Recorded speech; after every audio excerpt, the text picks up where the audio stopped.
आने वाले कुछ सालों में अगर आपको जौनपुर की मूली और गोभी विदेश में नजर आए और मिलने लगे तो ताज्जुब न जानिएगा, क्योंकि पूर्वांचल में इस तरीके के संसाधन इकट्ठा कर लिए गए हैं कि आने वाले कुछ महीनों के बाद जौनपुर समेत तमाम जिलों के उत्पाद विदेश तक भेजे जाएंगे। किस तरीके से पूर्वांचल के जिलों में विकास किया जा रहा है, इसको लेकर उत्तर प्रदेश सरकार ने पूर्वांचल विकास बोर्ड का गठन किया। हमारे साथ बोर्ड के सदस्य विजय विक्रम जी हैं। पहले तो विजय जी, आपका स्वागत है आज तक पर। और सवाल कि जौनपुर की मूली और गोभी आप कह रहे हैं कि हम विदेश भेज रहे हैं, कब तक टाइम लगेगा और क्या क्या जौनपुर के अलावा और कौन कौन से जिलों की चीज़ें आप विदेश भेजने वाले हैं? पूरे पूर्वांचल का जो हमारा कृषि उत्पाद है उसको विदेश भेजने की हमारी जो योजना है वो जल्द ही साकार हो रही है। हमारे माननीय मुख्यमंत्री जी का जो उद्देश्य है, जो उनका भाव है कि जो किसी ज़माने में पूर्वांचल पिछड़ा कहा जाता था, पूर्वांचल की पहचान माफियावाद से थी, दबंगई से थी, गुंडई से थी, पिछड़ेपन से थी।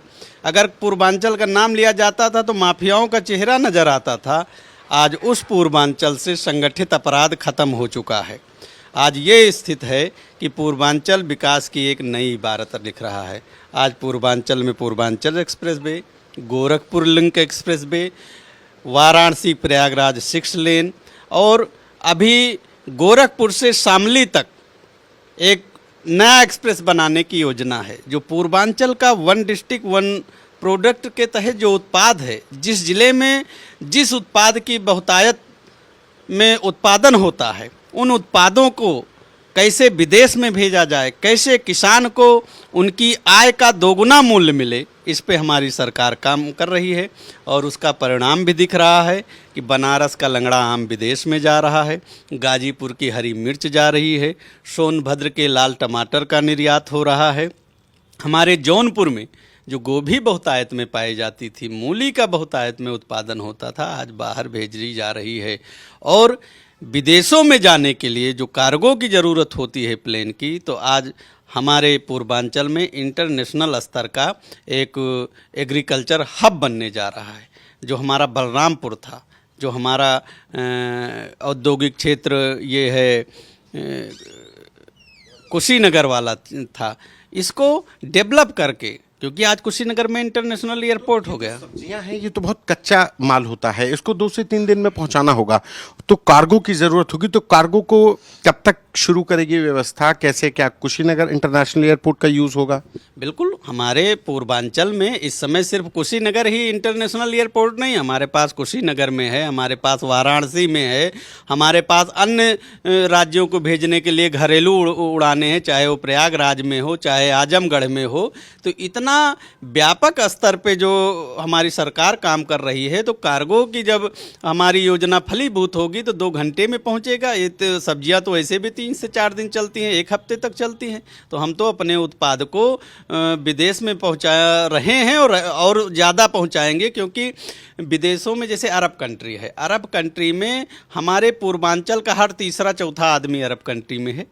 तो वो जो अपने खेत की सब्जी खाएगा, अपने पूर्वांचल की, तो उसका तो भावनात्मक अटैचमेंट होगा कि हमारे घर की सब्जी आई है, हमारे घर का उत्पाद हम विदेश में भी बैठ के खा रहे हैं। तो कितना अच्छा रहेगा पूर्वांचल की। और आज पूर्वांचल जो पिछड़ा था वो ख़त्म हो चुका है, संगठित अपराध ख़त्म हो चुका है। आज पूर्वांचल विकास के मामले में बहुत आगे बढ़ चुका है। और पूर्वांचल और पश्चिम की अगर आप तुलना करोगे तो पूर्वांचल किसी भी रूप में कम नहीं है। चाहे आप शिक्षा का ले लीजिए, चाहे स्वास्थ्य का ले लीजिए।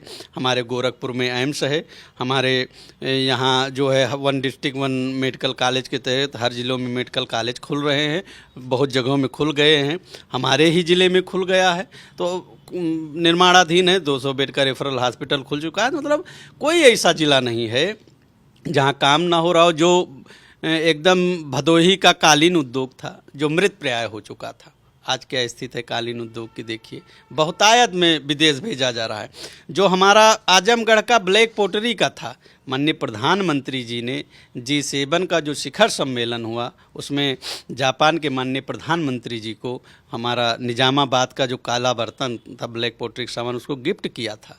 जो हमारा मुबारकपुर की साड़ी थी, जो कि गुंडई और माफियावाद से एकदम से टूट चुका था। वहाँ का जो हथकरघा उद्योग था, वहाँ का हैंडलूम, पावरलूम और जो जुगाड़ू लूम था, जो जुगाड़ू लूम से मेरा मतलब है कि जो घर में लोग छोटा मोटा अपना हथकरघा लगा के एक साड़ी तैयार करते थे, उसके लिए कोई मार्केट नहीं थी। बनी मार्केट, उस पर माफियाओं को कब्जा हो गया था। आज ये स्थिति है कि मुबारकपुर मैन्युफैक्चरिंग हब भी है साड़ियों की और मार्केटिंग हब भी बन गया है। बनारस के साथ आज मुबारकपुर में भी साड़ियों की मार्केटिंग हो रही है। इसी तरह से आप अगर देवी पाटन मंडल में आए, देवी पाटन मंडल प्रदेश का सबसे पिछड़ा मंडल था, आकांक्षी जनपद थे इसका, बहराइच, श्रावस्ती, बलरामपुर। आज ये स्थित है, बलरामपुर में 5 तरह की दालें होती हैं और हम नमकीन क्या करते थे, बाहर से मंगाते थे। उसके लिए कोई प्रोसेसिंग यूनिट नहीं थी। हमारा गोंडा में केले का बहुतायत में उत्पादन होता था। उसी तरह जो हमारी पिछड़ी जनजातियाँ थी, जैसे थारू, मुसहर, वनटंगिया, इनको विकास की मुख्य धारा से जोड़ा। कुशीनगर का मुसहर और वनटंगिया जो क्षेत्र है, वहाँ पे लोग जाना नहीं पसंद करते थे। मतलब मुँह पे कपड़ा बांध के जाते थे आज़ादी के 70 साल तक, कि हम मुसहर बस्ती में नहीं जाते थे। मुसहर बस्ती को विकास की मुख्य धारा से जोड़ा माननीय प्रधानमंत्री जी के मार्गदर्शन में, माननीय मुख्यमंत्री जी ने। थारू बेल्ट जो है यहाँ बलरामपुर और श्रावस्ती का, उनकी अपनी संस्कृति, उनकी अपनी जो परंपरा है, उनका अपना जो हुनर है, जो वो लोग लकड़ी के फर्नीचर का जो उनका काम है, जो उनकी फूस की झोपड़ियाँ हैं, विलेज बॉर्डर टूरिज्म में उनका बहुत बड़ा योगदान है और आज हमारी सरकार उस पर बहुत अच्छा काम कर रही है। टूरिज्म की आपने बात की, विलेज बॉर्डर टूरिज्म, तो एक टूरिज्म पूर्वांचल में है बौद्ध सर्किट का टूरिज्म, तो उस टूरिज्म को लेकर के भी काम किया गया। उसका क्या रिजल्ट दिख रहा है? वहाँ पे इकोनॉमिकल कितना डेवलपमेंट हो रहा है और उस टूरिज्म से कितना वहाँ पे लोगों की ज़िंदगी में और बेहतर हो रहा है? देखिए, विविधता में एकता ये भारत की पहचान रही है शुरू से ही, और हम बहुत से जो दुनिया में धर्म हैं उसमें से बौद्ध धर्म एक प्रमुख स्थान रखता है। बौद्ध धर्म की 8 बौद्ध सर्किट में से 7 बौद्ध सर्किट भारत में हैं और उन 7 बौद्ध सर्किट में से 6 बौद्ध सर्किट उत्तर प्रदेश में है, 6 में से 5 जो है पूर्वांचल में है।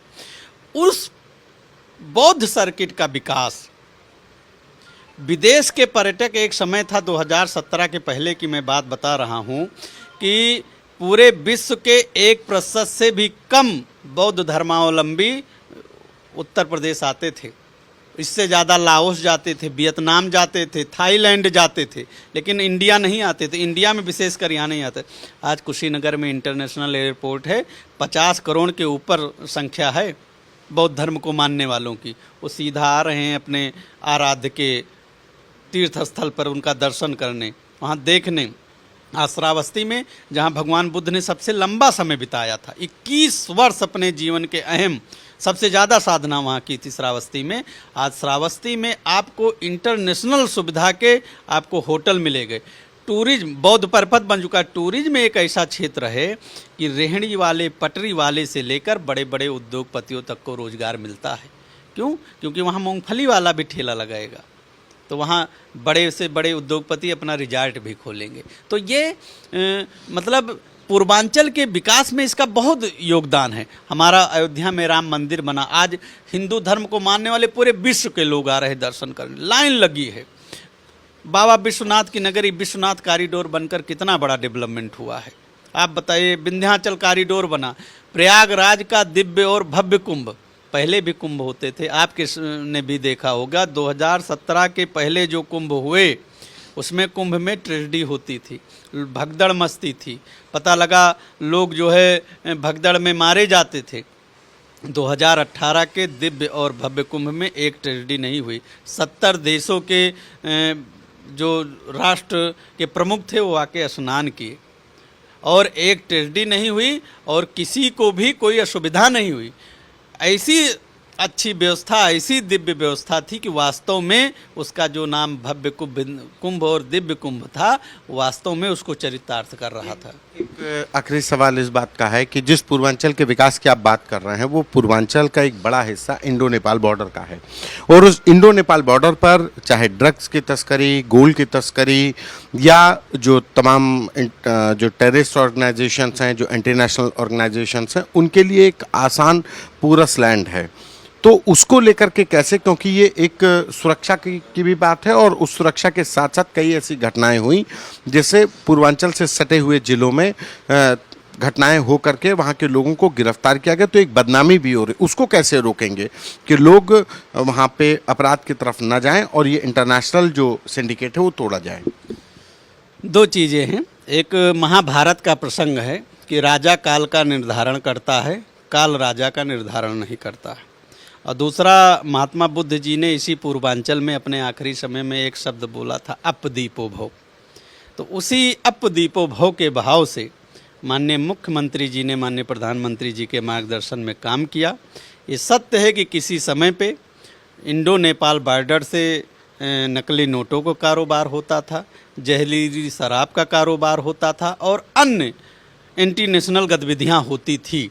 लेकिन 2017 के बाद आज एक भी आपको केसेस सामने नहीं आए होंगे जो कि एंटी नेशनल हुए हों पूर्वांचल के इस इंडो नेपाल बॉर्डर पे, कोई भी नहीं। उसका कारण है माननीय मुख्यमंत्री जी की जो प्रशासनिक क्षमता है, जो उनकी कार्य करने की शैली है, उसका कारण है कि आज उत्तर प्रदेश, पूर्वांचल सहित पूरे उत्तर प्रदेश से संगठित अपराध खत्म हो गया है, और पूर्वांचल विकास के मामले में पश्चिम को कड़ी टक्कर दे रहा है। और यह कहिए कि 27 तक हम लोग आगे निकलने वाले हैं, और 27 में फिर से माननीय मुख्यमंत्री जी के नेतृत्व में भाजपा की सरकार बनेगी, और जो उत्तर प्रदेश है, उत्तम प्रदेश बन गया है और सर्वोत्तम प्रदेश बनेगा भारत का।